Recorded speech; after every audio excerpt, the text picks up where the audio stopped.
From the station working for you, this is Good Morning Indiana, streaming now. Snow is falling across central Indiana. Now at 4:30, we have live team coverage of what you need to know before heading out the door for your morning commute. Thanks so much for joining us here on Good Morning Indiana. I'm Nicole Griffin in for Lauren Casey, joined by meteorologist Todd Clausen. Todd, we are in alert mode this morning. My drive in from Fishers to downtown wasn't really too fun this morning. Kind of hard to see the lanes because that snow is falling this morning.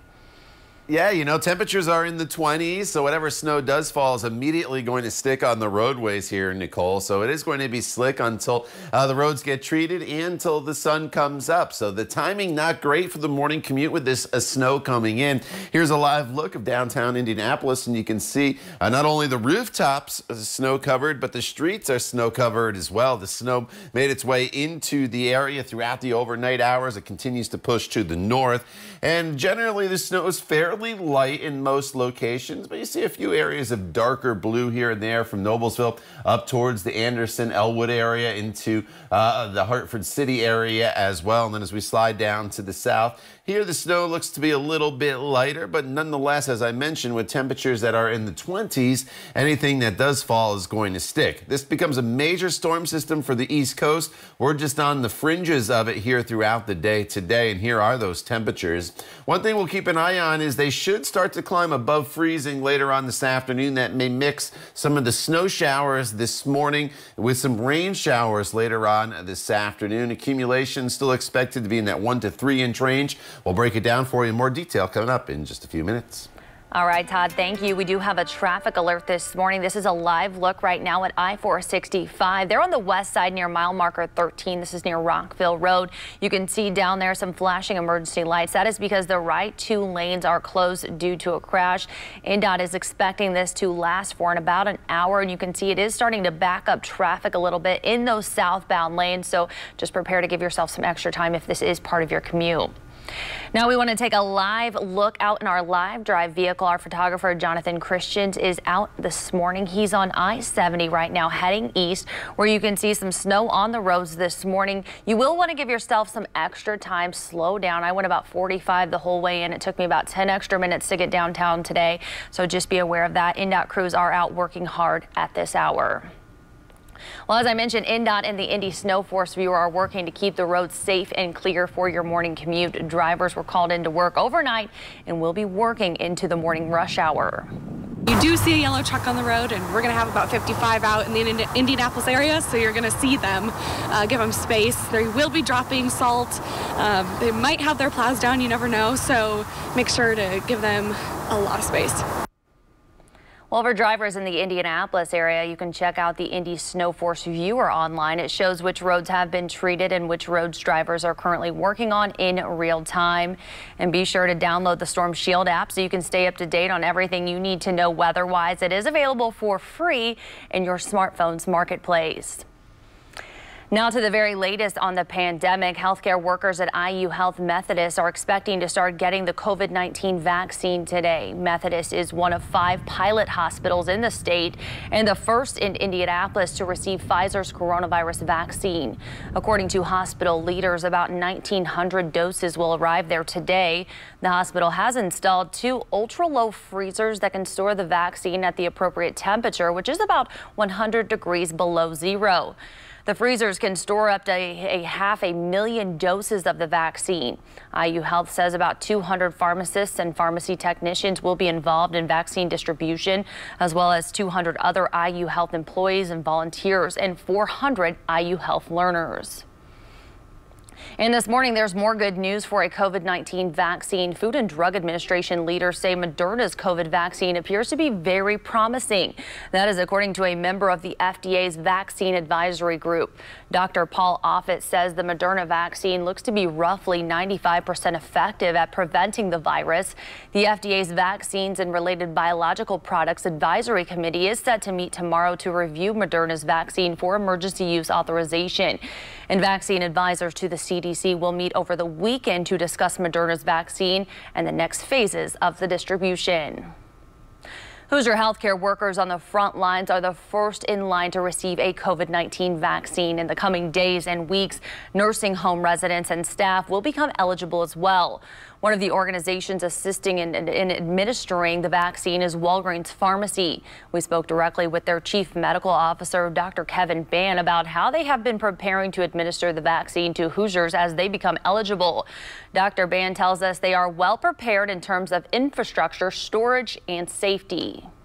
Over the course of the last 5 years, we've performed over 150,000 flu clinics, very similar to these COVID clinics across the country. We've done that efficiently and safely. So we feel like we really have the infrastructure that we need, not only, but we also worked with the federal government in 2009 to address the H1N1 flu pandemic, where we were able to distribute and then administer a vaccine.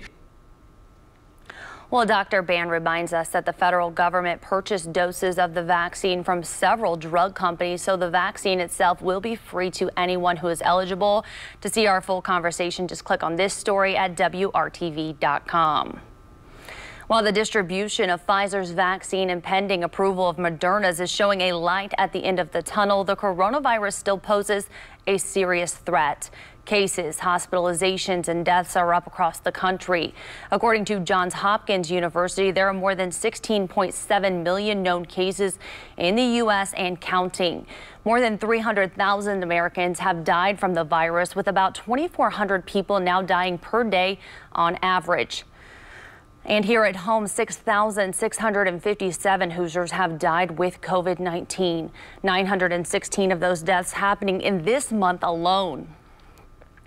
On Tuesday, state health officials reported 129 new COVID-19 deaths, an increase of nearly 100 from the previous day. State health officials also report an additional 4,347 positive cases of COVID-19. Our 7-day positivity rate is now at 12.5%. Since March, more than 434,000 Hoosiers have tested positive for the virus. And it won't be long until you'll be able to buy a COVID-19 test at the drugstore to take and get results right at home. Here's a look at the test that recently got emergency authorization from the FDA. The antigen test looks for small pieces of the virus in your nose. It will cost around $30, and you'll get results in about 20 minutes straight to your smartphone. The FDA says it correctly identified 96% of positive samples in people with symptoms. For those without symptoms, it was 91% accurate. The company behind the test expects to produce more than 3 million by next month. Big news for Eli Lilly. The Indianapolis-based company's stock jumped by 6% on Tuesday. This after Lilly announced its purchasing Prevail Therapeutics for just over $1 billion. Prevail Therapeutics is a gene therapy company headquartered in New York City. Its research is focused on gene therapies to treat neurodegenerative diseases like Parkinson's. According to Lilly, the acquisition will lead to a new gene therapy program, and that means future gene therapies could be developed for treating Alzheimer's disease and ALS. The city of Indianapolis is launching a program to help address some of the barriers that students face with e-learning. Through the pilot program, students will have access to high-speed internet. 6 schools are part of the pilot program. They include George Washington High School, Harrison Hill Elementary School in Lawrence Township, Southport Elementary School, and Winchester Village Elementary School in Perry Township. 2 public charter schools, Riverside High School and Vision Academy, and Ivy Tech Community College's Indianapolis campus will also be part of the pilot. If the program is successful, the goal is to expand the high-speed internet access to all students in Marion County. The $1.7 million pilot program is being funded by federal CARES Act money and contributions from community groups.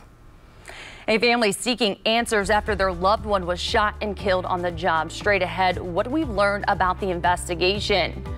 And plans are underway for President-elect Joe Biden's inauguration. Still ahead, how the pandemic is changing the traditional ceremony. Todd. And Nicole, snow is widespread this morning all across central Indiana. The good news is it's fairly light on this WRTV Storm Team Alert Day, but nonetheless, the roads are covered, and you're going to have to give yourself some extra time to get to where you need to go here this morning. We'll break down the forecast not only for this morning, but for the entire day, and look ahead to your weekend as well coming up when Good Morning Indiana continues right here on WRTV.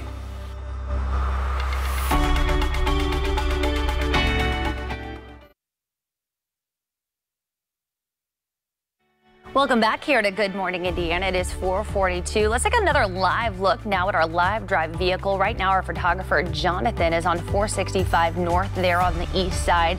Jonathan tells us 465 is a little more clear than I-70, but the on-ramps and off-ramps are still pretty slick. So just give yourself some extra time. Reduce your speeds as you're heading out the door this morning. A security guard's family needs your help to figure out who killed him. Quentin Cole was shot and killed while working downtown last month. WRTV's Kara Kenny reports on the reward being offered for information, and she learned more about the victim through his brother. He loved nature, you know, he loved art. Quentin Cole's brother, Jaleel Perry, describes Quentin as quiet, a creator who used to make his own comics. 37-year-old Quentin was shot and killed in the 300 block of East New York Street on November 2nd while working as a security guard for Garda-World. He definitely had an artistic spirit, you know, and like a kind soul. Like, sorry, this is like really the first time I talk about him. Good person. You know, didn't harm nobody. Everybody knows that. Everybody that knew him knew he didn't harm anybody. You know, he did his job, went back home. No arrests have been made. Garda-World is offering a $25,000 reward for any information that leads to the arrest and conviction of Quentin's killer. I know how people are, you know, they tend to stay out of things. That's understandable. You know, life is life. But at the same time, imagine if it was you. You want anybody to give you something. You can contact Crime Stoppers at 317-262-TIPS or Detective Stephen Gray at 317-502-3792. Everybody is blind to it or naive to what goes on until it touches you. And then that's when you want justice. That's when you want everybody to come to your aid. And guess what? You may not get answers. And that's what we're left with. No answers, no information, no leads. Now he's trying to figure out how to live his life without his brother. And I hope you up there. I hope you up there. I hope you're having the greatest time of your life. I can't control that I lost my brother.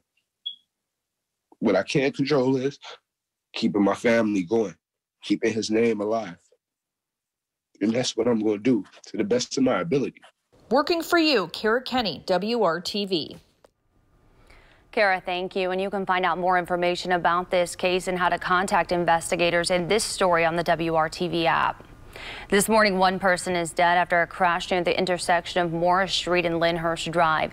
IMPD says officers were trying to pull over a suspect driving a stolen vehicle when the driver tried to back into a patrol car. Officers chased the vehicle for about 5 minutes. Then the suspect crashed into another car. The driver of that car, who was not involved in the pursuit, was taken to the hospital where he died. The suspect involved in the chase was arrested. IMPD says an internal investigation will take place into what happened, and the crash will be reviewed by the department's Vehicle Operations Board. And in Hancock County, state police are investigating a deadly incident involving the Greenfield Police Department. A suspect fell and hit his head and later died. It started when Greenfield officers noticed a stolen vehicle in the parking lot of a business on Barrett Drive. Investigators say the suspect ran out of the business and into the parking lot. An officer used a non-lethal device like a taser on the suspect while chasing him, and the suspect fell in the concrete.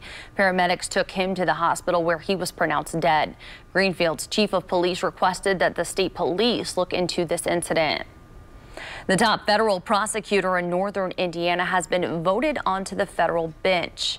The United States Senate confirmed Thomas Kirsch in a 51-44 vote, largely along party lines. Kirsch will fill Justice Amy Coney Barrett's seat on the U.S. Court of Appeals for the 7th Circuit. Kirsch is a Hammond native and a graduate of Indiana University and Harvard Law School. He previously served as a federal prosecutor specializing in white-collar crime and fraud. Kirsch's confirmation makes the 7th Circuit the only all-white bench in the nation. Also in Washington, President-elect Joe Biden is facing pressure to end the federal death penalty on day one of his administration. Federal executions were on hold for 16 years until the Justice Department revived them in last July. Tuesday, more than 36 congressional Democrats sent a letter to Biden. It says that the Trump administration, quote, weaponized capital punishment. The letter also slams the White House for carrying out executions during the pandemic. 10 have been performed since President Trump has been in office. Since 1963, 13 people have been executed by the United States federal government. All were executed at the federal prison in Terre Haute.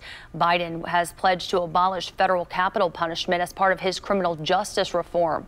His plan would also incentivize states to stop seeking death sentences. Meanwhile, President-elect Joe Biden and Vice President-elect Kamala Harris say they will take their oaths of office outside the U.S. Capitol building. Biden's team released some broad details for the January 20th event. The goal is to keep the ceremony small while complying with COVID-19 protocols. The president-elect said last week that the traditional inaugural parade down Pennsylvania Avenue was unlikely. Dr. David Kessler, a former FDA commissioner, has been named as chief medical advisor for the inauguration. It's still unclear whether other traditional inaugural events, such as the inaugural ball, the luncheon with members of Congress, or a pre-ceremony tea with the outgoing president, will happen at this time. Let's get a check of your forecast now on this Wednesday morning with Todd. Todd, the snow is falling out there this morning. Yeah, and that's why we're in alert mode for you here today. Obviously, we have slick conditions on the roadways. The snow is falling. Temperatures are below freezing, and yesterday was a chilly day as well, so whatever snow is falling, again, is sticking on the roadways, and we'll have more on the roads coming up here in just a minute. The good news is it's fairly light snow, despite the coverage looking, you know, pretty nice there on radar for you with all that white and blue. The snow is very light, so visibilities are obviously going to be reduced anytime snow is falling, but we don't have that real intense snow or the snow squalls moving through, which is good news here for your drive. And once the sun comes up and the temperatures start to warm, I do think with the crews out there on the roads will get much better here over the course of the next couple hours. But again, we have to wait until probably sunrise, which is after 7 o'clock, this time of year still, and beyond. Some darker shades of blue there show a little bit of heavier snow up towards the Marion area into Tipton, down towards the Lebanon and the Noblesville, Cicero area. We slide to the south, and you notice there's still some light snow down here as well. Bloomington, Nashville, over towards Columbus, a little burst of heavier snow. But as we expand out, the back edge of this is already in western portions of Illinois. And this is going to become a big storm system for the East Coast, where they're talking about 1 to 2 feet of snow in spots. So eventually all this energy is going to get transferred to the East Coast, and it'll shut off pretty quickly here in central Indiana as far as this snow goes. Here's the view, though, across downtown Indianapolis. You can see the Capitol building there, the JW Marriott and Victory Field off in the distance. And the temperatures are sitting in the 20s and 30s. 30 in Shelbyville, 28 right now in Indianapolis. As we go over to TrueCast, we'll walk you through the remainder of the morning and eventually the afternoon, hour by hour. And you can see the timestamp in the top right-hand portion of your screen. We're still dealing with this light snow throughout much of the morning, but once we get into the afternoon hours, it looks like we taper it off to just some scattered snow showers pretty quickly. So I'm still expecting about 1 to 3 inches of total accumulation. Many areas already up to about that 1 inch total in spots. And I think 3 maybe pushing it in a few areas, but nonetheless, it's a good range for us here going forward. On this alert day, temperatures will get up to about 34 degrees. And that's why I think this afternoon, even though the snow still may be falling with the roads treated with the salt and the temperatures above freezing. Any snow that does fall this afternoon will accumulate on grassy areas, but the roads should get much better as the day goes on. And then tomorrow we're looking at mostly cloudy skies. It's still a pretty chilly day for us with temperatures in the 30s, but going forward in this forecast, we're back up into the 40s with sunshine on Friday. All the snow that's out there will melt away very quickly, and then we'll keep the temperatures in the 40s all the way into the middle of next week as we actually go back above normal. Once we get done with the light snow here this morning, next chance of precipitation will be rain on Saturday with that high temperature of 44 degrees. Nicole? All right, Todd, thank you. Let's take a live look outside at the roads right now. This is I-69 at I-465, where we are getting reports of a crash here in this area near mile marker 37 in the northbound lane. The right lane is closed and will reopen in about an hour, so just be aware of that as you're heading through that area. Now let's take another live look at our live drive vehicle this morning. Right now, our photographer Jonathan is on 465 north on the north side, where he tells us some of the on-ramps and off-ramps this morning are pretty slick. You can see snow covering the roads here in this area. Just take it slow and give yourself some extra time as you're heading out on this Wednesday morning.